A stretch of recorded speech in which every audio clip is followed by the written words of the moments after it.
Alin kayo, ha? Sino kayo at taga saan kayo? Taga-Balat Sibuyas Island kami.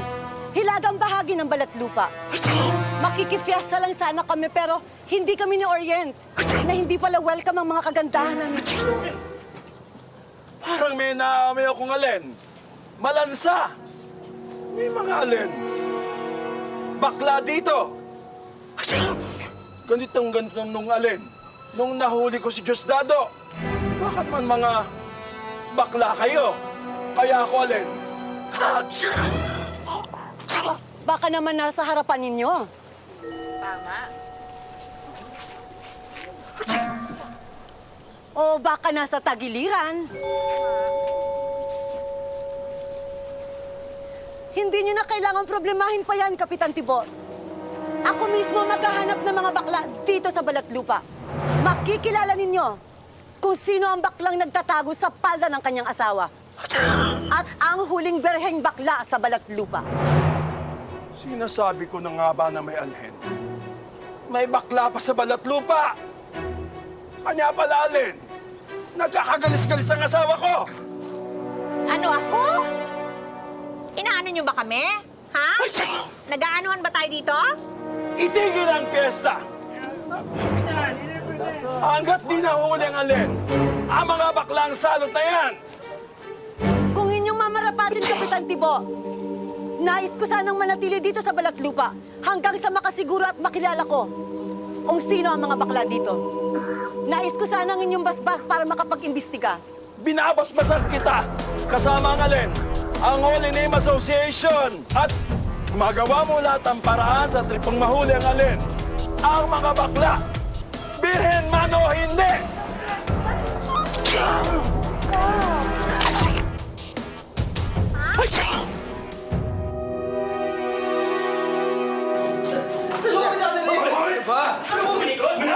Ano ba gagawin niyo sa amin? Ano ba gagawin? Sandali. Oo, ito na. Oo, ito na nga. Oo. Pwede na kayo umalis. Sumama na kayo, girls.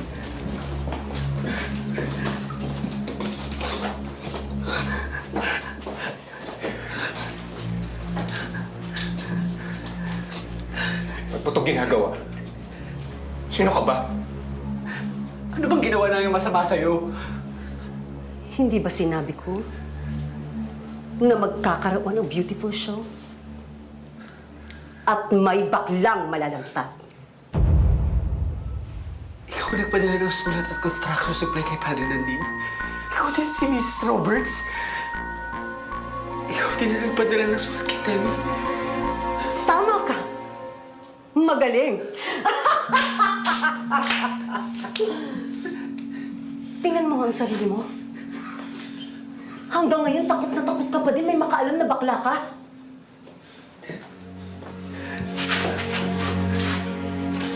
Kung sino ka mang ayop ka, ang kapal ng mukha mo para kuluhin kami.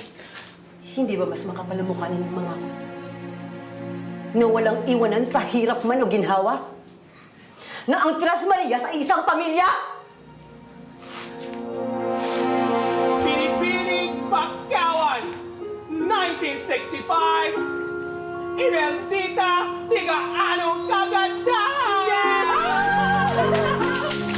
Uy! Bakit ka? Ang taray mo bakla! Ay, umikot pa! Hindi nyo.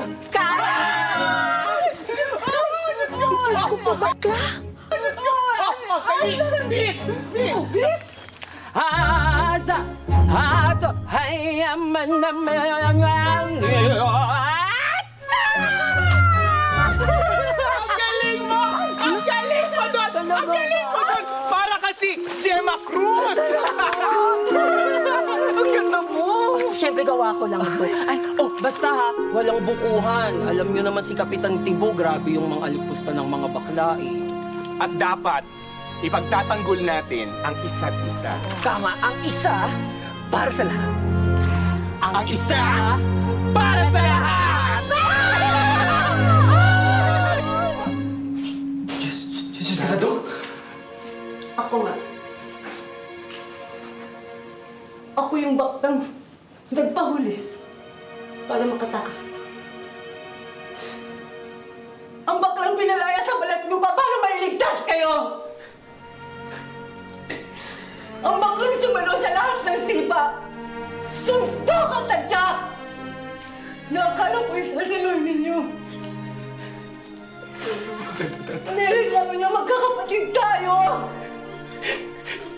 Patawarin mo kami. Dado, patawarin mo kami. Patawarin? Para patuloy mong lokohin ang pamilya mo? At itago ang totoo mong pagkatao? Wala ka bang kahihiyan? At ikaw, Leopoldo, nakikipagkompetensya ka pa sa babae.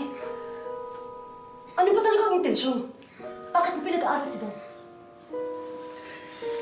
Alam mo, Diosdado, naiirita na ako sa'yo, ah. Oo, hindi ako perfect. Hindi rin naman ako masamang tao. Gumanda ka nga. Pero nakakasulasok naman yung amoy tae mong pagkatao. Alam mo, hindi ganyan si Diosdado. Hindi yan ang kaibigan namin. Sa tingin mo ba ikaw lang nasaktan, ha? O sige, sabihin mo na malandi ako. Dahil sa totoo naman, gusto ko talaga lumandi.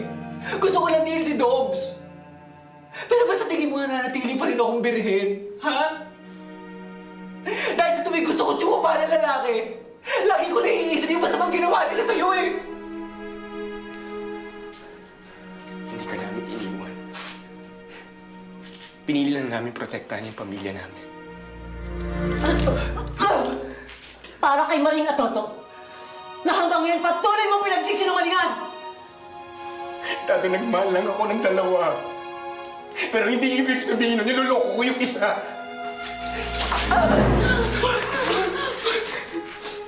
Hindi ko na nasabi isang panahon na para sa'yo.